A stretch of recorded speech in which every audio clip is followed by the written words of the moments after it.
2.21, so about 1,450 miles. How would that have felt?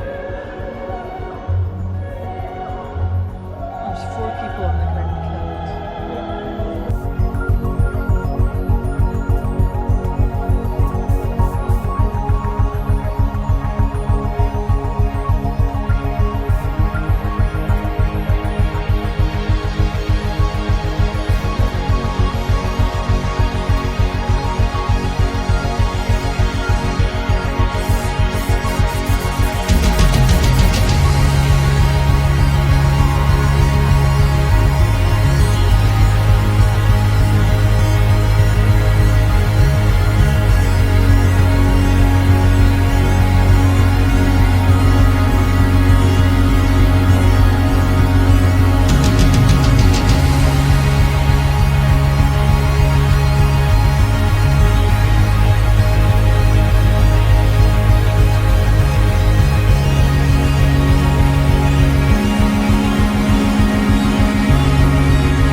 It's the nearest thing I'll ever do.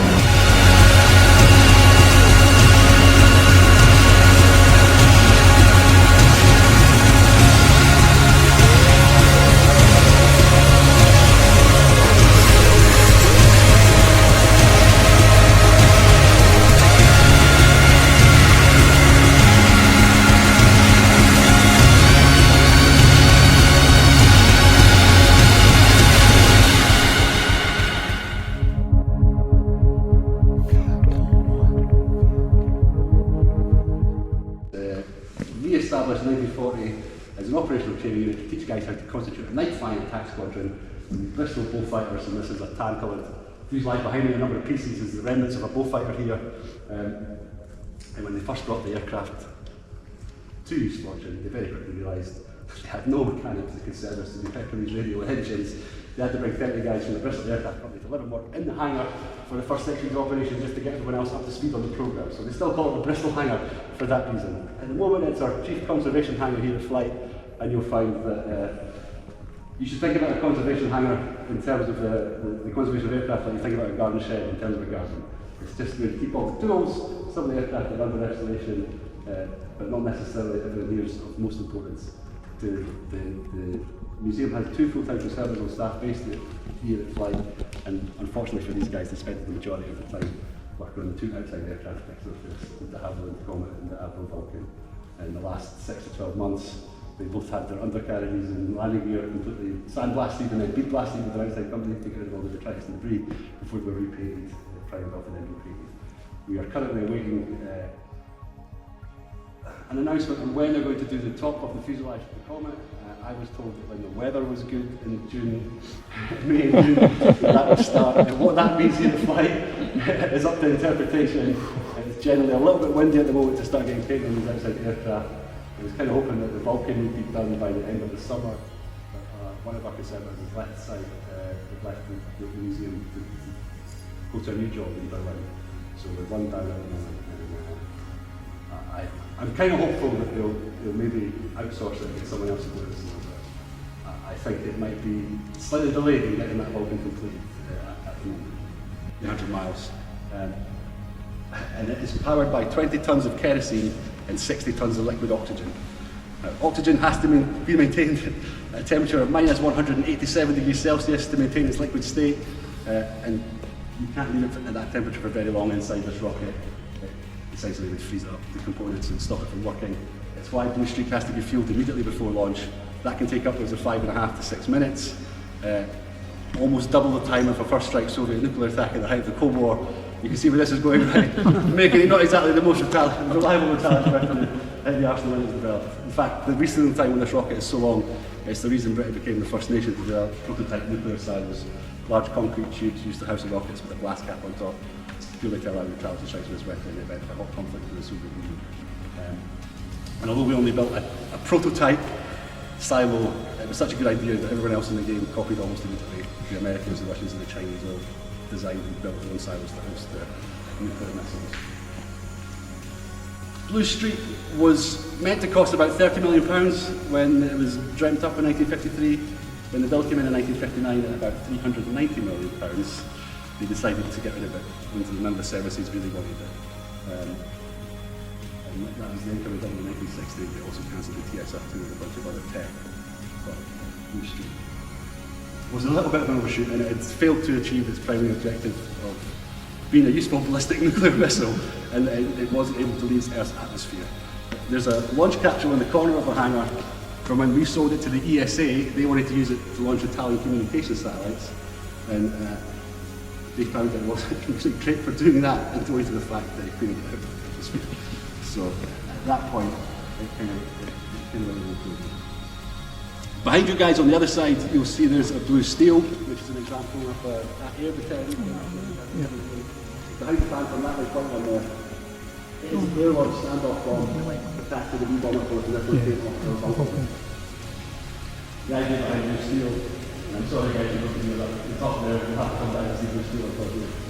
The idea behind blue steel is that it'll be launched about 300 miles from target from one of these high-flying strategic nuclear bombers like Vulcan, and quickly close the gap by achieving a velocity of Mach 3 shortly after leaving the aircraft, and then Vulcan coming around back home while listening to the target. The efficacy of blue steel was called into question after Gary Powers was shot down on the V-2 flight. It was flying a bit faster, a bit higher than Vulcan could fly, and the idea that it could fly very high, very fast to the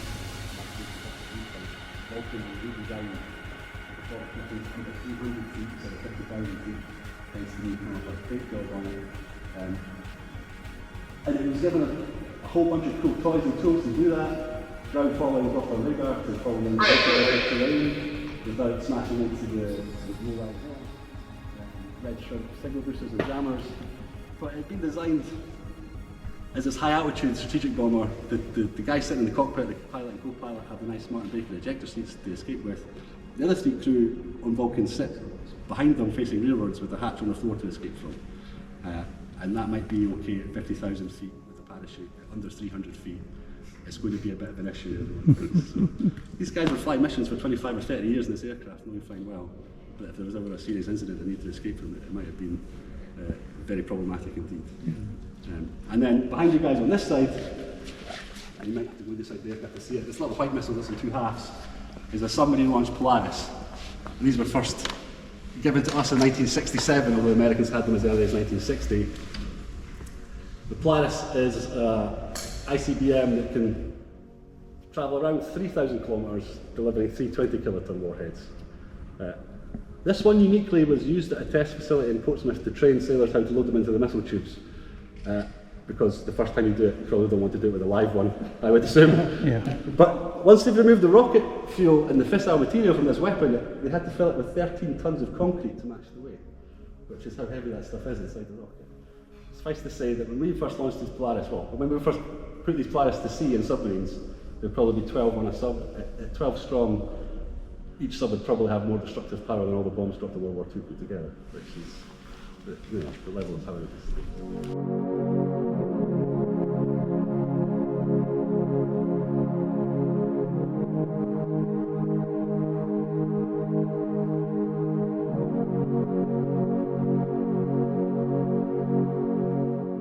I'm sure the debriefing on that day was a joy to behold, absolutely. And you can see on the front there, the refueling probe sticking out the nose was added for the Gulf conflict, along with the laser designator. These things would fly along ahead of tornadoes for that conflict, to light up targets with the laser, and then tornadoes would come along afterwards with those precision munitions. At the back of the hangar, with the 41 on its nose, is a Nimrod. It's Britain's primary maritime patrol aircraft. It's a submarine hunter. This thing can spend 12, 16 hours in the air on a single tank of fuel, flying big right-hand circles in the North Atlantic looking for Soviet submersibles.